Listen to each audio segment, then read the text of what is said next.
And better day is here, and it's called Sunday. Good evening and welcome to Newsline. I am Claire Adelabu Abdul Razak.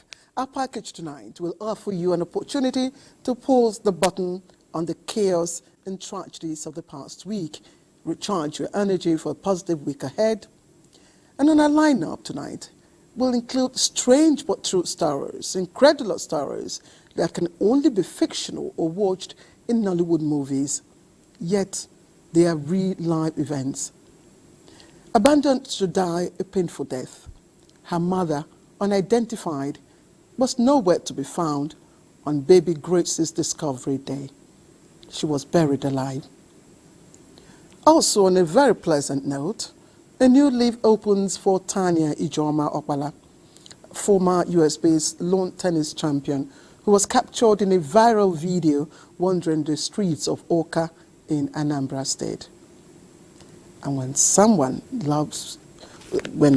you love becomes a memory, that memory becomes a treasured treasure. By the way, today Nigeria's football history is called Super Sunday. The Super Eagles are by now tackling the Elephants of Ivory Coast in the finals of the AFCON 2023. Now, who wins the cup for the third or fourth time? Well, that's the question Ayo Makinde himself can't answer as yet, but he is definitely our eyes on the streets of Abuja. Najatu Tijani is on the news tonight. Naja, it's certainly a night that only the brave can watch the football tournament in Côte d'Ivoire, isn't it? Indeed, Claire, it is Super Sunday. Welcome to the news segment with me, Najatu Tijani. Indeed, it's D-Day. Nigerians all over the world are waiting and watching as the Super Eagles take on hosts, the Elephants of Côte d'Ivoire, in a final showdown in Abidjan. And our sports correspondent, Ayodeji Makinde, is on standby to give us a feel of the pulse of football lovers in Abuja concerning the big match. Ayodeji.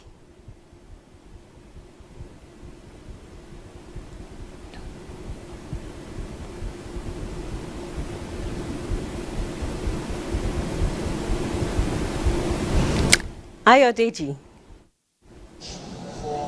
Yeah? Yeah, what's it like? Hello? Hi, Ayodeji. All right, yes, we are here at Blantyre Street of Wusetu Federal Capital Territory, where hundreds of people have gathered on this premises to watch the final of the 34th edition of the Africa Cup of Nations. I surely tell you, the mood here is unbelievable. Parted into two different groups of those invited and those who have come to feel the spirit. I tell you, for real, Nigeria looks destined to win this championship. And of course, I was expected to join one of the people out here, but they seem to be so much concentrated on the final because fingers are so crossed and waiting to see if Nigeria, and surely when Nigeria would win and celebrate. So Ayodeji, tell us a bit about the few changes that were made earlier on today concerning the players. I understand there was a bit of a shuffle. 2 people were changed. Who were they and how is that expected to make an impact on tonight's match?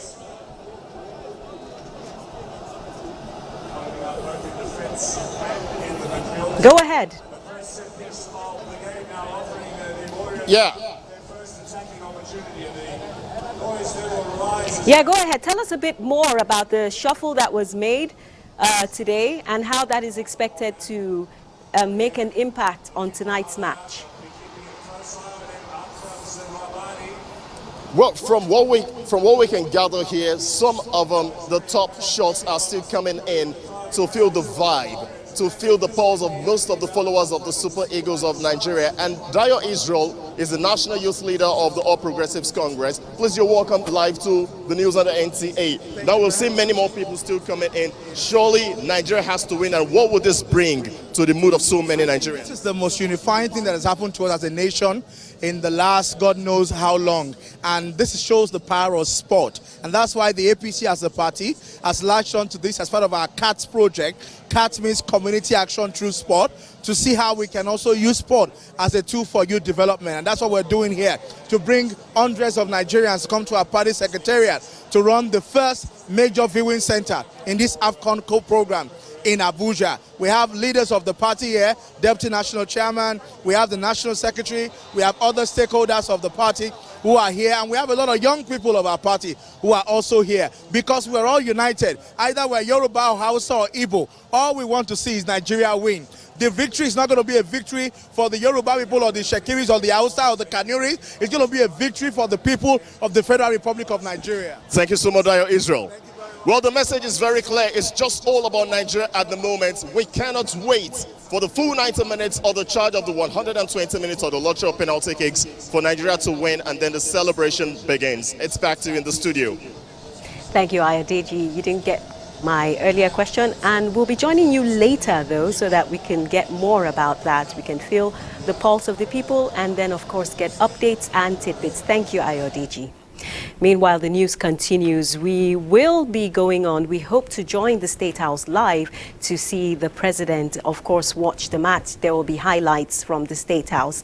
In the meantime, President Bola Tinubu has promised that measures are being put in place to ensure Nigeria becomes an exporter of agricultural produce and products in no distant future.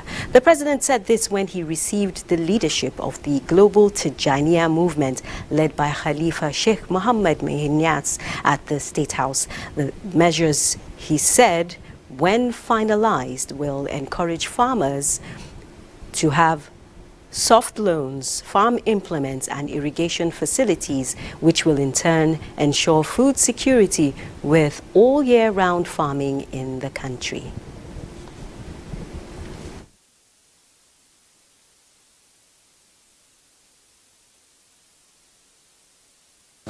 We will be able to feed ourselves. We are going to cultivate more farmlands. We are going to equip farmers with low interest or no interest loans. We are going to bring tractors into this economy. We are going to invest in irrigations for this country. Nigeria will become net exporters of food. We have paid for the insurance welfare, social welfare of the people, so that every citizen of this country will be insured for health problems. The leadership of the movement for their support so far, promising that his administration will work for the stability and togetherness of Nigeria and its people. The leadership of the global Tijaniya movement encouraged the president to make good his campaign promises of transforming the country. They are praying for you every day, Mr. President. He said, we wish you well, Mr. President. He said, we are praying for you to continue good things for the people of the country. And do expect that you will deliver all the promises that you made to this country, and as it's already unfolding, as everyone of us, with all the challenges, but there's absolute confidence by the entirety of the Ummah of this movement that you will deliver on those challenges and also to deliver your promises. The Nigerian Drug Law Enforcement Agency, NDLEA, has intercepted tons of illicit drugs in various parts of the country in its fight against trafficking and consumption of illegal substances. Zenret Dingmun reports. A total of 24 suspected drug traffickers were arrested, including a 42-year-old man in possession of thousands of concealed opioid pills to be supplied to insurgents in Banki area of Borno State, as well as a pregnant lady and other women. Over 7,600 kilograms of assorted illicit drugs were intercepted in 8 states during the operation. A bulk seizure was made in Nasarawa State where operatives of the agency on a credible intelligence intercepted a truck conveying 367 jumbo bags of cannabis sativa weighing over 4,000 kilograms from Akure, Ondo State to be delivered at Shambu area of Nasarawa State. Also, over 600 kilograms of cannabis intercepted at Ilere Ogbese in Akure North. NDLEA also recovered 59 bags of same substance loaded in a truck heading to the north. The operatives in the Federal Capital Territory arrested Jibrin Shaibu and Prosper Ini with 169 bags of 80 blocks of compressed cannabis weighing about 2,000 kilograms concealed in a truck intercepted at a stop-and-search operation along Abuja Highway. The agency also stated that not less than 187 kilograms of cannabis were seized at Sapele Road in Benin, Edo State. While in Kano, the officers of the NDLEA arrested 58-year-old in Bachirawa area in possession of over 216,000 pills of tramadol. The NDLEA is calling on the public to continue to accord maximum cooperation to the agency in its fight against drug abuse and trafficking. Troops have arrested 466 terrorists and rescued 166 hostages in the last 7 days. The Director, Defense Media Operations, Major General Edward Buba, stated this at a news conference, saying 26 oil smugglers and several weapons were also recovered. During the week under review, troops neutralized 105 terrorists and arrested 140 of them. Troops detonated improvised explosive devices in Kukawa local government area of Borno State, and they arrested terrorist informants and collaborators in Damboa local government area of Borno State. One thing that should come to mind is the fact that counterinsurgency is not a sprint. It is a marathon. And we are in this race to win it just as we are winning the war today. During the briefing, the military enjoined citizens to support security agencies with intelligence reports.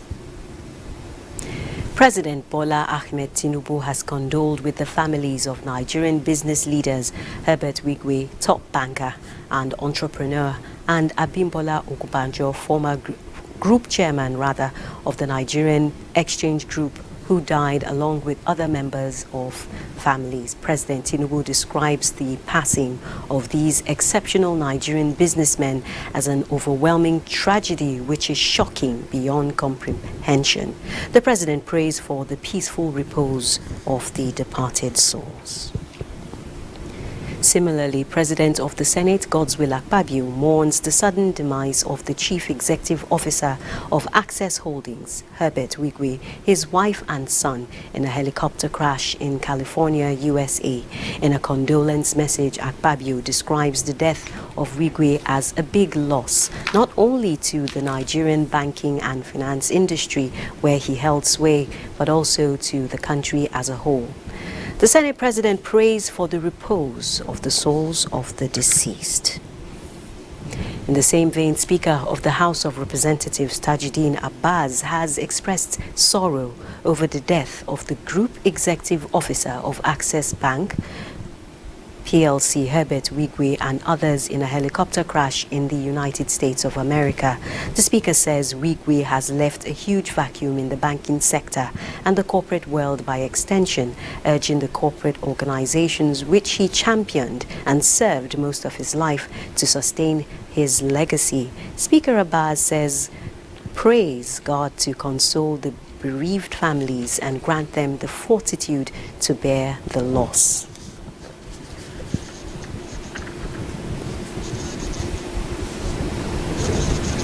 And now we'll rejoin Ayodeji for more updates from the field, the viewing center, where he's standing by to tell us what Nigerians are saying about tonight's match. Hello, Ayodeji. Hello again, rather. Good to see you again. All right then, Ayodeji, what's happening right now? What are Nigerians saying? What's the mood like? Here they are in the final. Ayodeji, go ahead and tell us what the mood is like. And if you have other people lined up for us to talk to.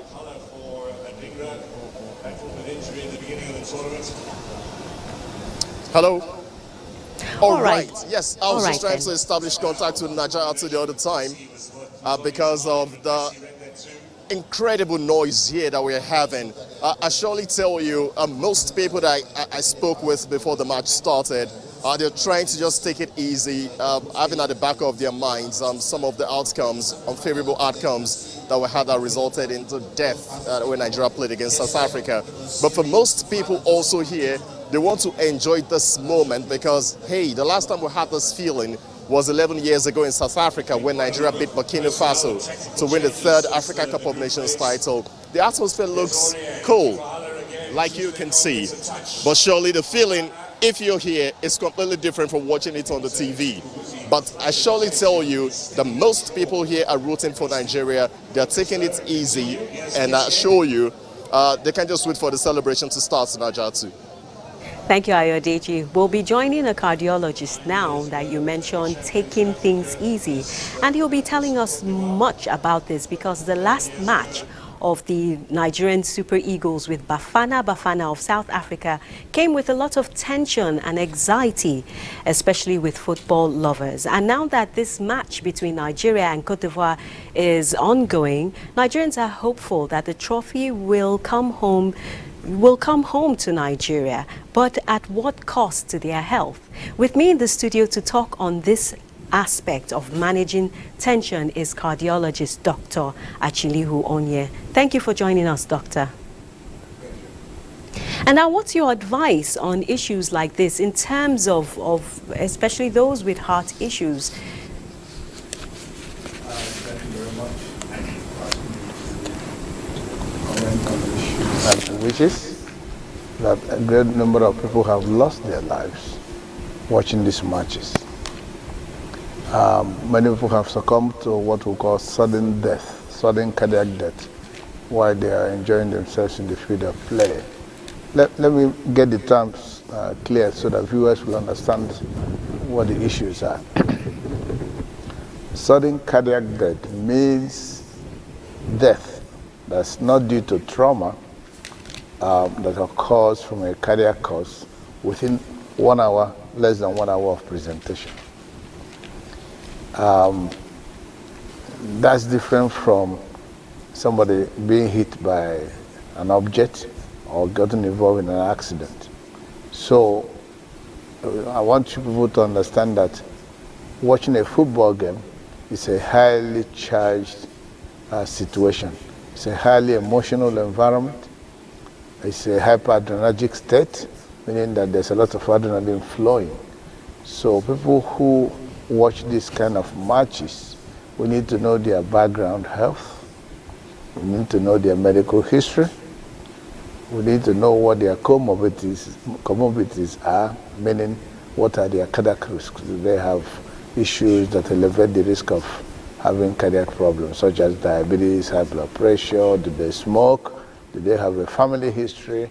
Do they have a weakened heart muscle that's been documented in the past or not? Even in the absence of all of this, sudden death in the setting of watching a highly charged emotional match can lead to sudden death because there are certain situations that are latent, meaning that they've not manifested, and the first manifestation could be death. What that means is that there are certain individuals that harbor certain mutations in their genes, and it needs a trigger. It needs an environment to trigger that situation to come to the fore. There are certain abnormalities in the way our genes are expressed from one individual to the other. I want to keep it simple so that the average individual will understand on the street. There are certain inherent things in our genes which we inherited from our parents. Sorry to cut you there, Doctor. The match is ongoing. People are already tense. What tips would you give in order for people to relax and not to be prone to some of these issues you have, so as not to be predisposed to this condition? Well, let me discuss it in two ways. One is that you really don't have any control of what your genes are made of. So you may feel well, you may actually been doing all you can in the past, but still succumb to death in this type of environment because nobody has actually done any investigation to determine that you are susceptible. That's totally different from somebody who we already know has a heart condition. Those are two different entities. So death from a cardiac cause in an environment that can be triggered in this setting, death can be the first manifestation. So look at it this way. Just look at this as a game, as some kind of fun. Don't get overexcited. But like I said, it's not that simple. There are certain specific conditions that are triggered by the environments like this. That individual may not know. May not even know that the excitement, he has no control over that. But he harbors certain genes which, for all we care in the world, nothing has happened to that individual in the past. Death may be the first manifestation. So that individual, how much or whatever, where he relaxes, doesn't mean anything.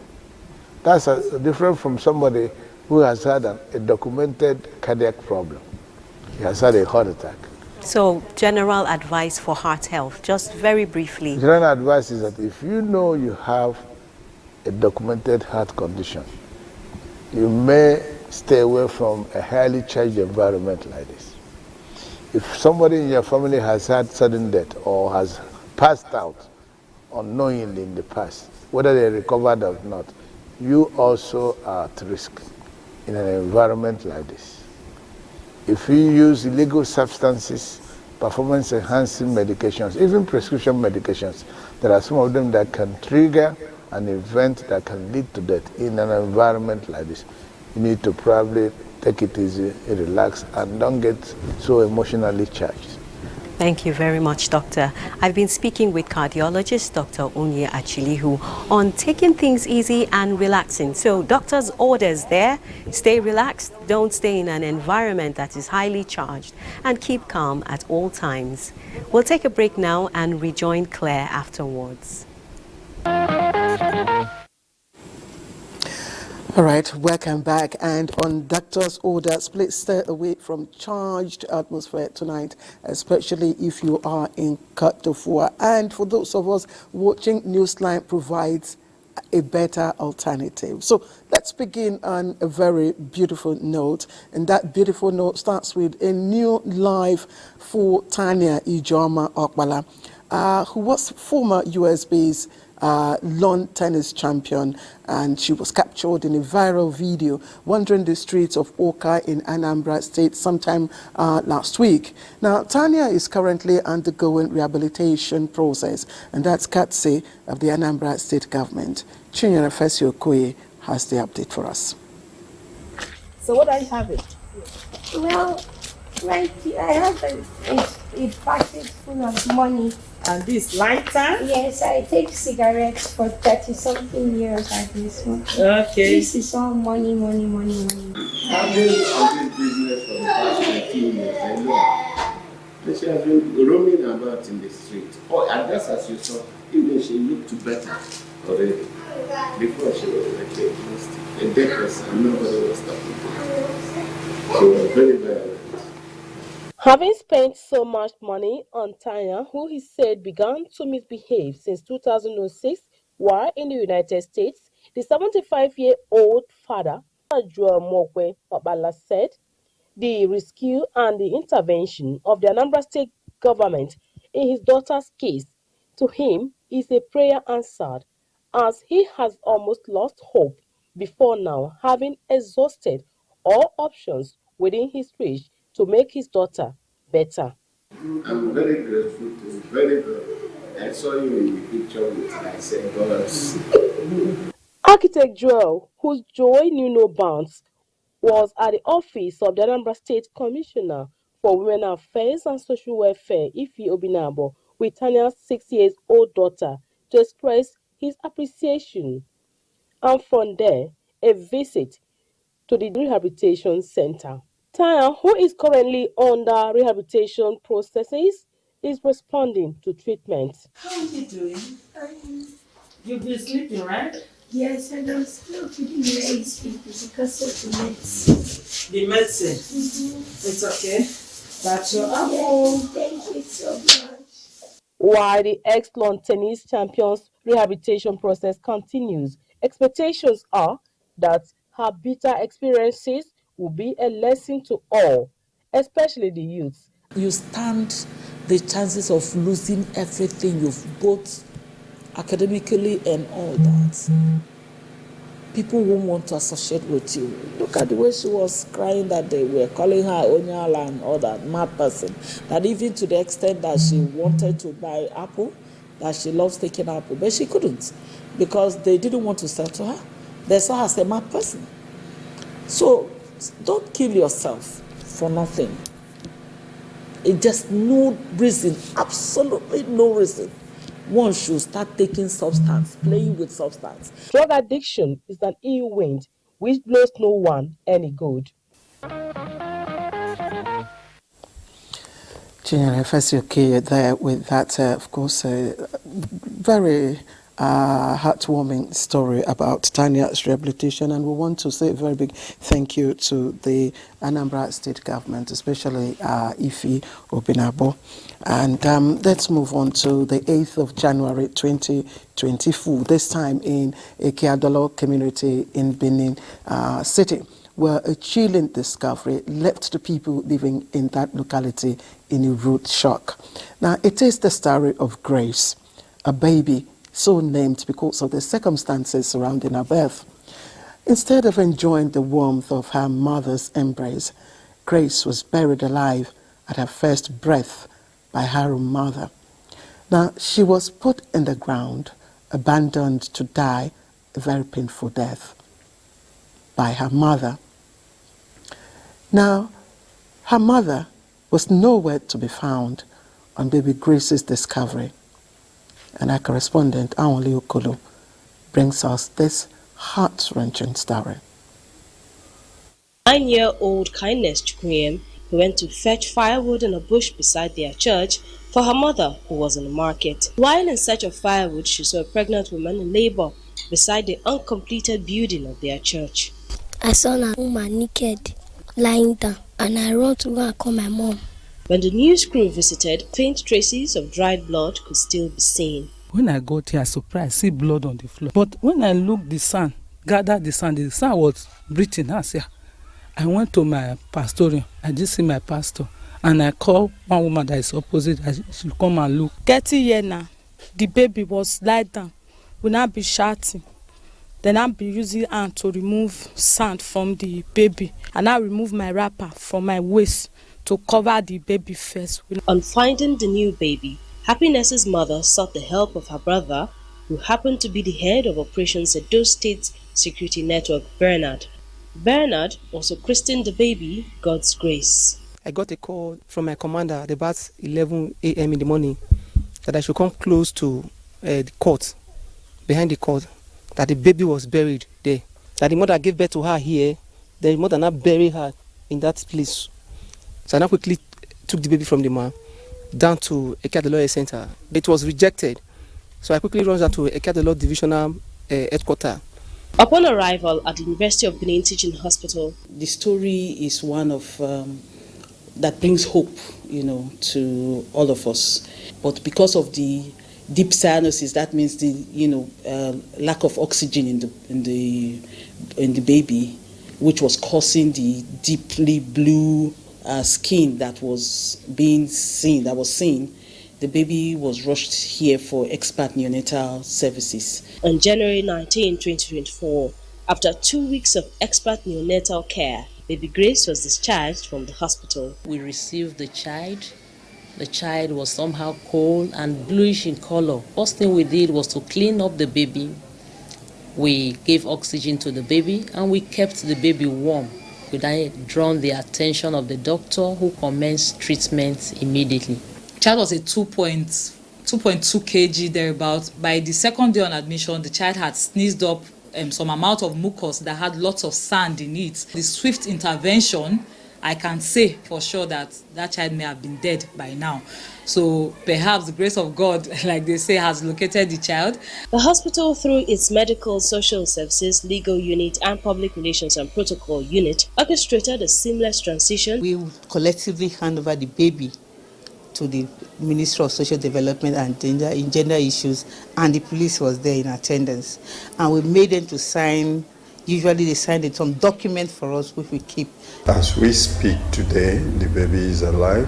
The baby has been handed over officially to this Ministry of Women Development.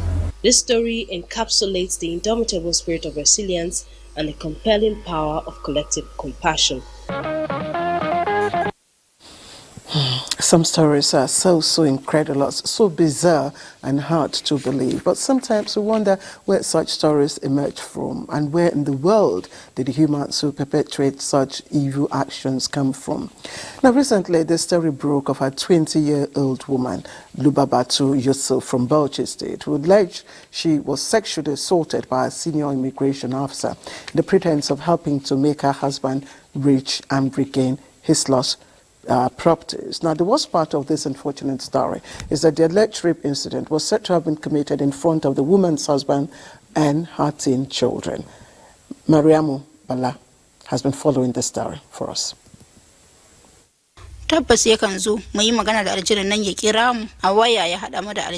This new dimension of a story about the life of this young married woman, Lubabatu, starts from Kaduna State, which was her initial marital town. It was there that her husband lost everything to fate and relocated to Bauchi by one immigration officer, Sani Salimu Azu, who pretends to be spiritually assisting the husband. The jinn, which is an old woman, talks through the man. He brings us food stuff and we have to go to the bush to get some leaves to eat at times. According to Lubabatu, the immigration officer agreed to solve her family's financial problem if only she will keep all that might happen between them a secret. He began to sexually assault her by taking advantage of the periods that her husband was away. He snips some substance into my nose and I will pass out, and he tells my husband to look after his car.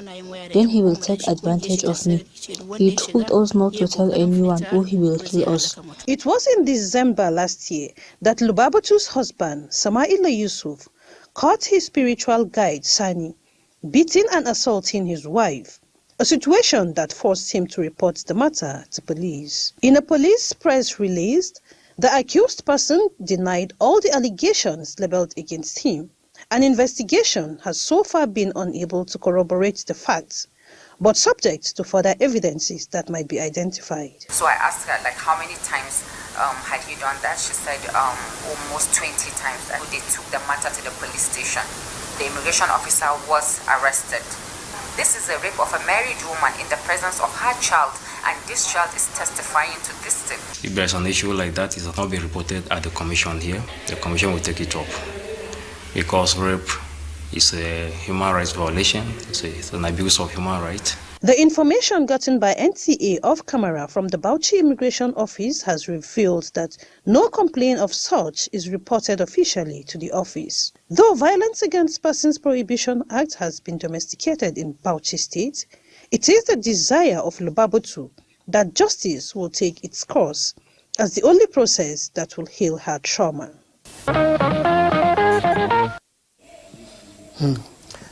Ambition and the zeal to make an impact, they say, has no age limit. And this is true of our next story.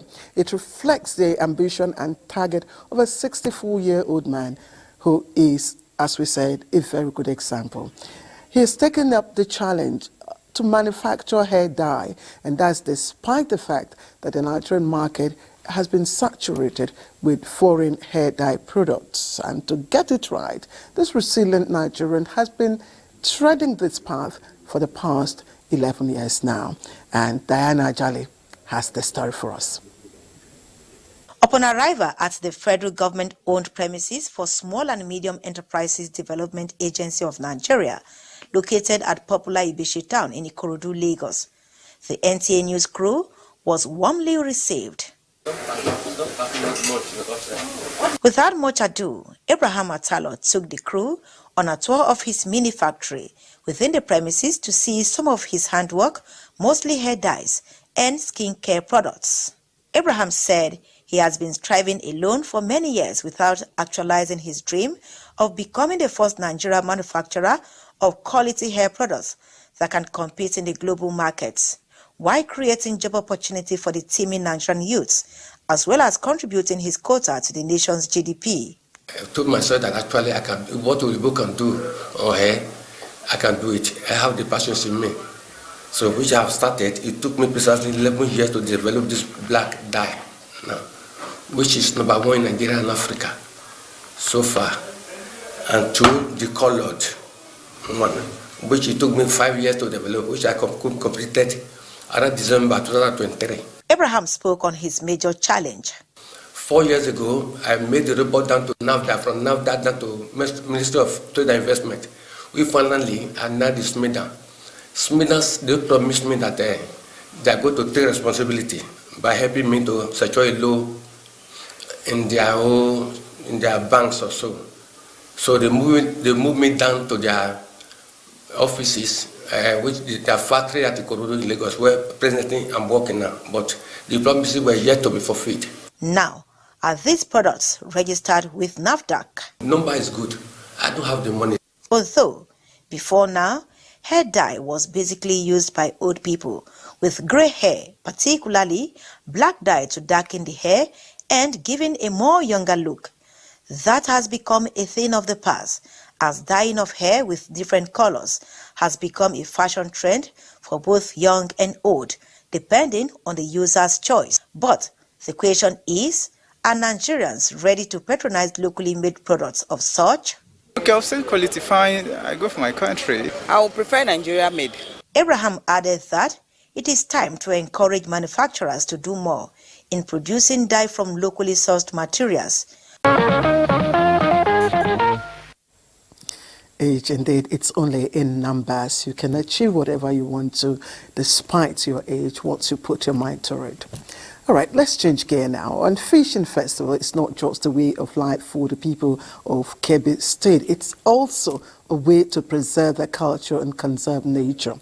Now, Yori is not just a popular fishing town in Kebbi, but it is also the center of an annual unique cultural extravaganza.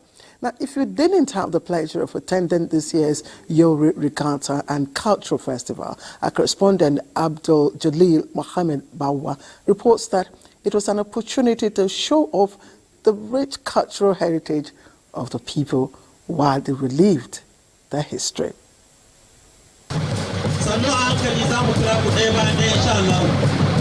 The Yauri Annual Regatta Festival is one of the 4 annual festivals celebrated in Kebbi State. The festival was initiated 200 years ago by the Gungawa tribe of Yauri to showcase their mastery in swimming and fishing, but it eventually metamorphosed into a unity ground to relive the rich cultural heritage of the Yauri people. We are living together in good harmony and good peace. I was born and brought up in Yauri. We have never had conflict with each other. This year, the Yauri Regatta Festival was more spectacular, with addition of events such as the agricultural trade fair, the launch of a book on the history of the Yauri people. Also thank all those who contributed in cash and time for the success of the festival. Kebbi State government will continue to partner with the Emirate so that we can sustain this very important occasion. Of course, the regular competition in canoe racing, swimming and fishing were keenly contested by both male and female competitors. This event is a traditional event started by our great-grandparents to our parents and now to us, and we will pass it to our children. How can there be a Yauri regatta without a hippopotamus, which is the symbol of Yauri Emirate? Though it is not a speech-making event, dignitaries who include top government officials and traditional rulers were full of praise for the Yauri experience. This type of thing will make people not to forget their culture. So it's an excellent job done by the Emir of Yauri. The festival will not only receive national attention but international attention, so that it will be a source of income and revenue to both the government, the community. The joy of this festival is in the experience everyone should have. No doubt, the Yauri Annual Regatta Festival is a tool that unites the people of Kebbi State and Nigeria at large. Indeed, our tradition never, go out of fashion. It's, of course, our, way of life, our rich cultural heritage. You're watching Newsline. Let's go for a short break. We'll be right back in just a moment. Welcome back to Newsline tonight. And, well, most times, good people are not given to self-praise, especially when they're still in service. But as soon as they leave the stage, their contributions become more telling and visible. Now, this is the story of a man who has been described as the father of Nigeria's social protection. For details, let's join Nneka Oko as she unveils her package.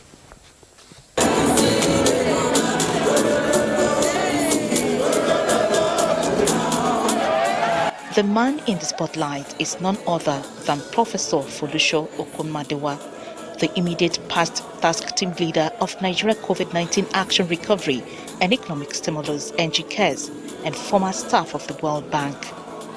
It was a celebration of a remarkable career that spanned many years and left an indelible mark on Nigeria's social welfare system. The ambience, a vibrant mixture of excitement and laughter, was a succinct description of the celebrant himself.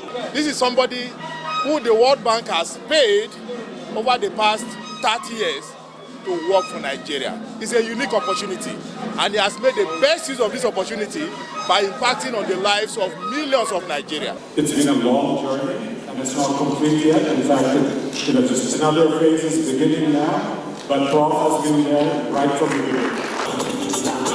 As the evening went on, more tributes and testimonies poured in from dignitaries and beneficiaries of social protection programs. Despite a privileged background as a prince, he spent 30 years of his life evolving how to help those who are on the other side of the spectrum.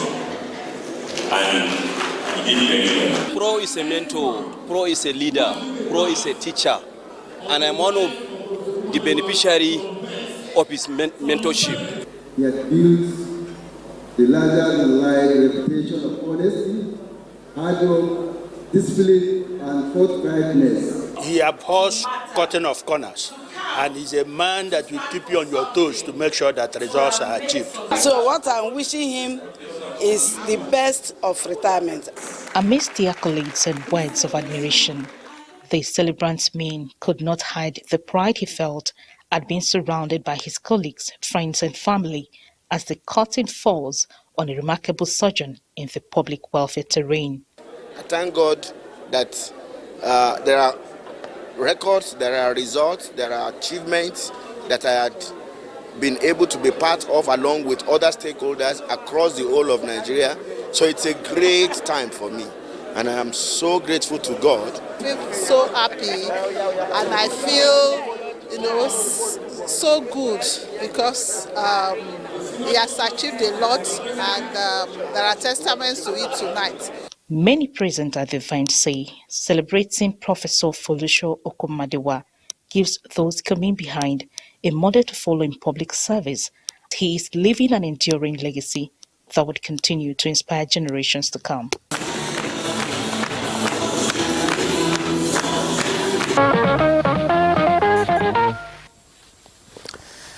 Right now, for many people, 80 years call for celebration. And indeed, that was how it turned out to be a very memorable occasion for John Cardinal Onoikan, a man with many feathers on his cap, who became an octogenarian recently. And of course, prominent people were on the roll call of dignitaries, including President of the Senate, Godswill Akpabio, and former military head of state, General Yakubu Gowon. Omenka Amarachukwu captured the sights and sounds of the celebration.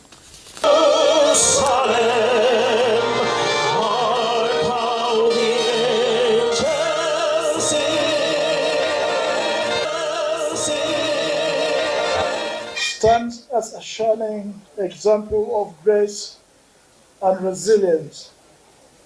His commitment to justice and peace has inspired all, and his unwavering pursuit of unity and dialogue among different religious communities. For a man described selfless, accommodating, and zealous in the service of God and humanity, John Cardinal Onoikan remains an exceptional priest, teacher, and a mentor to many. Little wonder friends and colleagues gathered to celebrate him. When you have chosen the path, you should make sure that you remain dedicated to it. He has stood his ground, he has played his part, and is still playing his part. And he has remained unwavering throughout these years. So he's an icon. He's a religious warrior, and he's not a man who can be afraid. No discrimination, love that is all-embracing. This is what the Cardinal stands for. He relates to everybody, of all faiths. He sees everyone in this world as part of his larger family. The celebrant, life is about prayer, dedication to God, and service to humanity. Very often, people think that religion is one of the causes of conflict. They even blame religion for our situation. But my position is that true religion must be about peace. John Cardinal Onoikan was born on 29th of January 1944. He is a Catholic priest who has served in various capacities and rose through the ranks to become a cardinal. His service within and beyond the shores of Nigeria varies from religious to socio-political.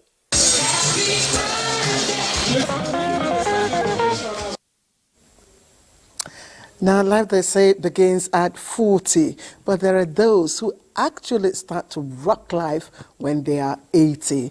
And a good example of those in this league, of course, will be veteran broadcaster Chris Ebie, who retired more than 20 years ago from the Nigerian Television Authority. And, of course, your darling NTA family, of course, took the opportunity to take a trip down memory lane to relish eventful moments. A birthday celebration with a difference and a special way to join the octogenarian club. The recreation of NTA studio setting, a scenario that shows that passion for broadcasting doesn't age, just like the celebrant who at 80 is still a vibrant resource for broadcasting. Inside this all are household names in the entertainment industry, ace broadcasters who have not forgotten the excitement of the profession, and they aptly captured it in the Chris Ebie live birthday show, anchored by popular comedian T.A. A lot of people don't know that he's a fantastic photographer. Bimbo Loyede, Ruth Benamesia Hopia, Patrick Oke.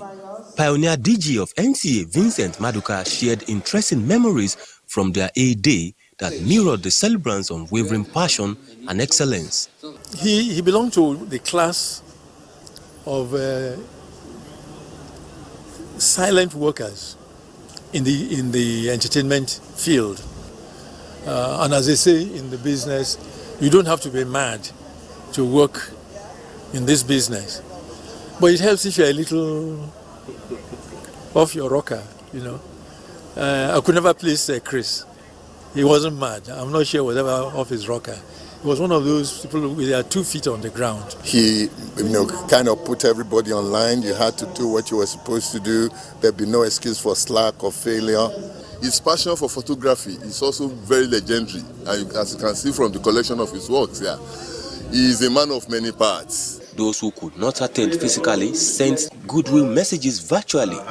Former governor of Imo State, Emeka Ihedioha, was among dignitaries that graced the occasion. Having gained enormously from the celebrant's wealth of knowledge, many feel his impact and influence in television production and content creation must be sustained. The things we looked at as being strict in the past is what has actually helped me in life.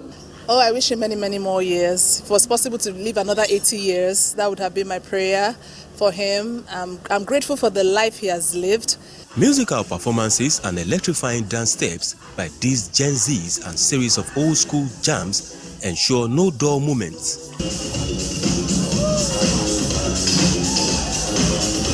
The celebrant and his wife, who had marked her birthday a day before, expressed their excitement. NTA is like my parents, and the people here, that's why if you notice around there must be many NTA people here. I'm not waiting until I die before they start paying tribute at the service of songs. That's why I said this opportunity to bring back everybody to this birthday. I'm praying that I should age,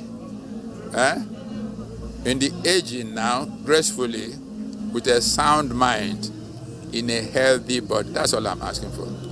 I love his quality, I love everything, and I love the children.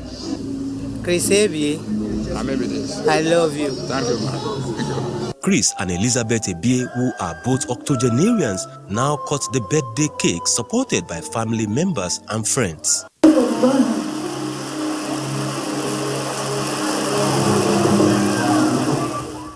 80 years old and still romantic, the man of the moment and his wife publicly displayed their love to the admiration of all.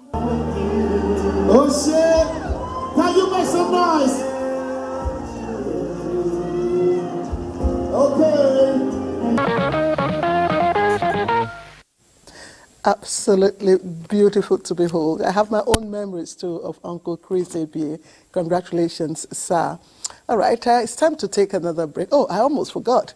The march happening at the Al Hassan Qatar Olympic Stadium is at halftime now. And Nigeria, of course, is up by 1-0. But before we go on a short break, I'd like to show you the video of how the president celebrated that goal here in Nigeria at the Villa.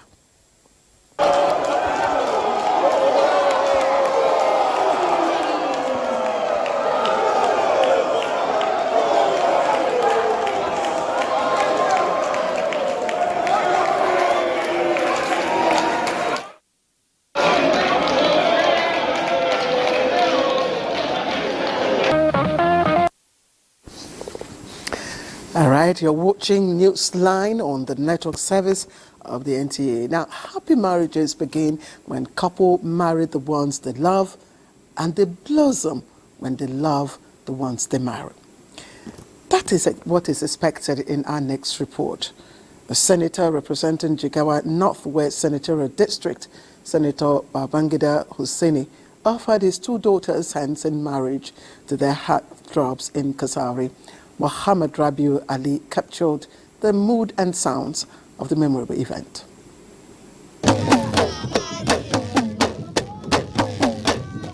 The drum is beating and sound is heard, signifying that something big is happening in the ancient city of Kazaure, Jigawa State.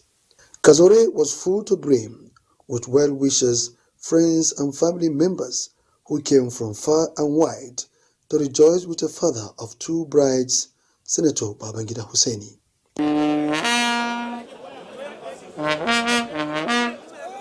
Deputy Senate President Barrow Jibrin led the past and present of the National Assembly members, Minister of Housing Ahmad Dengiwa, Governor Umar Namadi, traditional rulers, technocrats, diplomats, among others, to witness and be part of the momentous event. Under the watchful eyes of the Emir of Kazauri, Najib Hussein Adamu, the Deputy Senate President Barrow Jibrin received a bride's prize of 100,000 naira each from the groom's representatives.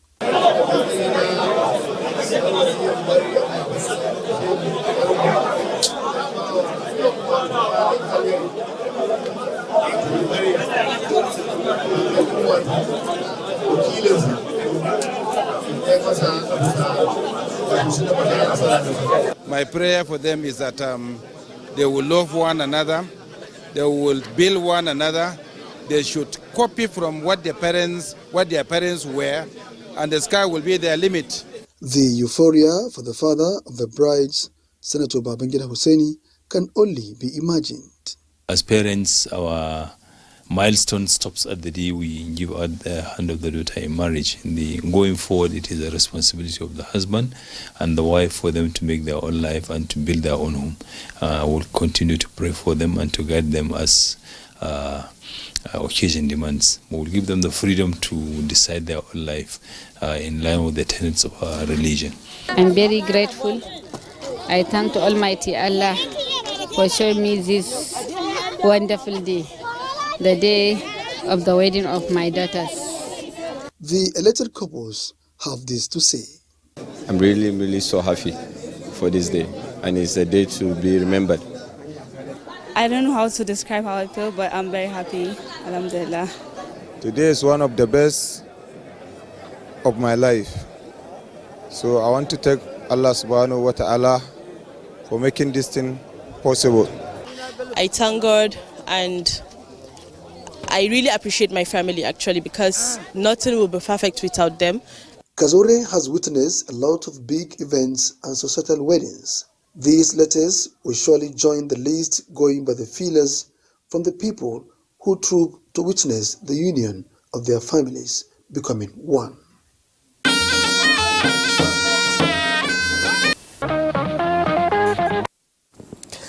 They say the brides are usually the happiest on their wedding day. I don't know about that. But meanwhile, Tope Alabi witnessed another historic wedding, how renowned public affairs analyst and constitutional lawyer Dr. Nasra Umar Gogo gave her his daughter's hand in marriage here in Abuja. The popular Abu Zar al-Ghifari Jibu's Central Masjid in Garki, Abuja, played host to many worshippers and guests who joined Islamic clerics to witness the pronouncement of Muhammad Diko and Nafisat Khairat, both from royal families in Katsina State, as husband and wife after fulfilling the mandatory religious requirements. Muhammad Diko, son of Ahmed Kabir Usman Nagogo, and Nafisat Khairat, daughter of Dr. Nasara Kogo Umar, a renowned public affairs analyst and constitutional lawyer, are the twin reason for this loud gathering. Today I have discharged one of the responsibilities given to me by Almighty Allah, the responsibility of being a shepherd to any child God has given you. So I feel fulfilled, and I beg Almighty God to continue being shepherd to them. And I'm calling on the couple, the husband and the wife, Khairat, our daughter, and Muhammad Diko, our brother, that they should know that marriage in Islam is a tradition. Although there was no elaborate reception after the solemnization of the nikah, but guests were moderately entertained at the residence of the bride's father. I'll just pray for them. God will bless them, give them happy marriage life. And for the newly wedded, this perhaps is the time to do the listening and not acting for the pleasure of guests. If the woman is happy, the home is happy. And so in this marriage, I just believe that understanding, tolerance, patience, if it comes to play, they will both enjoy each other. And it was time for the newly wedded to know some secrets of a successful home, and those with masterclass experience came handy. What we say to them is really to adopt the game of compromise and understand the responsibility of matrimony. You have to embrace patience, you have to obey your husband, you have to know that what you are doing in marriage is worshiping God. I'm very grateful we met through social media, and I'm glad we met. Well, she's a lovely lady. She's just amazing. My sister matched me with him, and we started talking, and all of a sudden it's like, whoa, who is this guy? We have so much in common. He understands me, I understand him, and It was a very peaceful journey for us. A beautiful beginning, and the list is endless, as to everyone here would expect another gathering in 9 months when a new member will inshallah be added to the family. But who gets the first shot of gender, only time shall tell. Indeed, only time shall tell. Next is the solemnization of marriage between Bushira Ardua and Ismail Muhammad Bello, a prince of Sokoto Sultanate. Now, the bride is the daughter of a retired director with the Nigerian Television Authority, NTA, Bashir Sanda Ardua. People from all walks of life unite to join Bishop Eradua's family as the marriage contract was formally sealed. Chief Imam of Banu Kumasi Jumat Mosque, Ustaz Samu Adamu Bakori, presided over the wedding Fatiha, where a bride price of 200,000 naira was pronounced in the offer and acceptance ritual between the representative of the bride, Dr. Abba Jamo, and that of the groom, Yusufu Abubakar.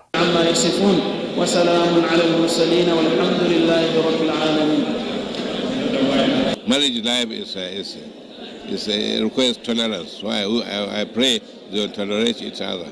May Allah make them to stay well without any quarrel or so. And if there is any quarrel between them, let them solve it. The father of the bride, Bashir Sande Adwa, later hosted guests, including the NTA family, to a light refreshment at his residence located at New GRA Kasana.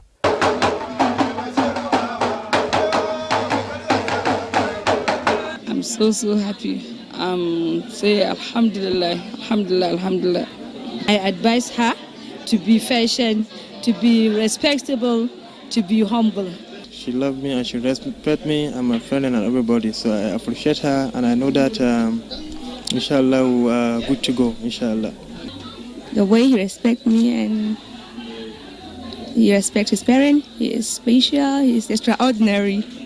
Guests to the ceremony and the family members offered their advice and best wishes for the couple. What we condemn is patience, so we are advising them to be patient with each other. Yeah. To be honest and to not let their secret out.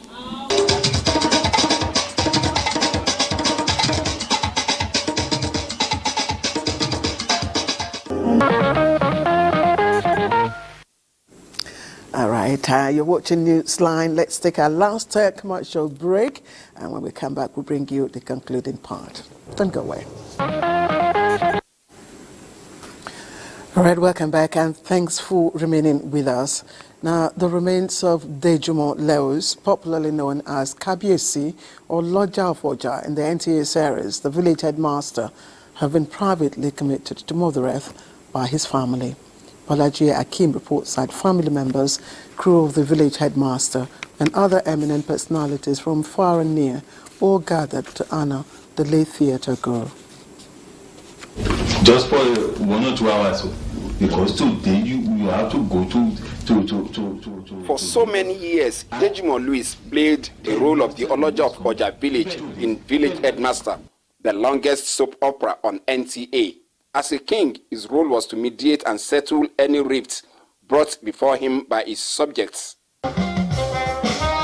This, perhaps, is the reason behind the musical concert organized to honor the late theater icon by his contemporaries, where families, friends, and village headmaster crew came together to reflect on old memories shared with the late Dejimo Louis. You know, that's how he laughs. And I know when you go, Amebo,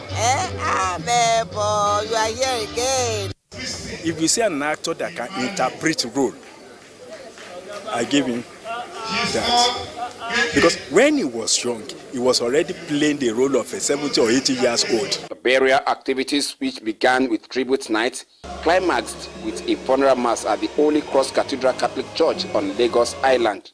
Reflecting on the role of the devout Catholic, Dejimo Louis as the Oloja of Oja village, Very Reverend Bernard Okodwa called on Nigerians to live a lives worthy of emulation, as death is inevitable. If we think that we'll all go that way someday, then we should begin to prepare for it by living a good life, not a life devoid of God's presence. Dejimo Louis will no doubt be missed by his family, village headmaster crew, and lovers of the program. It was very thoughtful, and very forgiving. He can say sorry when he hurts. With his maker, a very restful end of life. That's what it is. He comes with a large dose of humility. He was famous, but he didn't carry it. On July 28, 1943, late Dejimo Louis died on December 22, 2023. Before his death, he worked with the Nigerian Television Authority, where he rose to the post of manager programs before his retirement in 1999. He was also an astute producer, director, filmmaker, and communications consultant. Left to mourn and carry on his legacy are his wife, children, and grandchildren. All right, and that's Newsline tonight. I thank you for watching. I'm Claire Delabu Abdurrazak, but I'll hand you over to Ayodeji Makinde as he brings us live, of course, commentaries on the ongoing finals of the AFCON 2023. Ayodeji, take it from here. Thanks, Claire. Well, as it is right now, the vision is not really looking clearer because Frank Kessie just equalized for the Elephants of Cote d'Ivoire to bring scores at 1-1.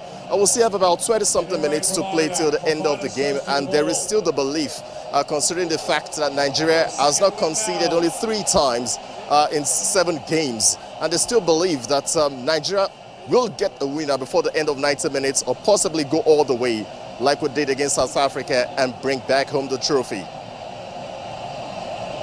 I hope the Ivorians are not expecting any penalty kicks. But out wide, there's space out on the right-hand side for the skipper, for Serge Aurier.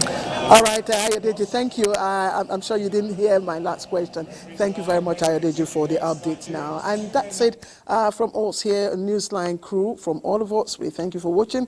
Have a good week and good night.